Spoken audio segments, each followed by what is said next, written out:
Do you want to see only friends posts on Instagram? You can view the activity of your friends or the account you follow on your Instagram newsfeed with just a few simple steps.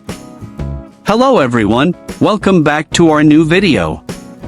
In this short video tutorial, I will show you how to see only friends posts on Instagram. Just watch this video till the end, and do not forget to like this video and subscribe to this channel for more tutorials and tips videos. Viewing only friends posts on Instagram allows you to filter your Instagram feed to display posts exclusively from your friends or the accounts you follow. To see only friends posts on Instagram, first, open the Instagram app on your mobile device. Once you are on Instagram, you will see all the pictures and videos. If you want to view only posts from accounts you follow, look for the down arrow at the top of the Instagram newsfeed. Tap on the down arrow located next to the Instagram logo. A drop-down menu will appear with following and favorites options. From here, click on following.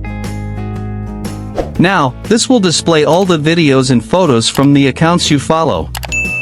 Just scroll through the list to see all the recent posts from your friends. By following these simple steps, you can easily view posts from your friends and the accounts you follow.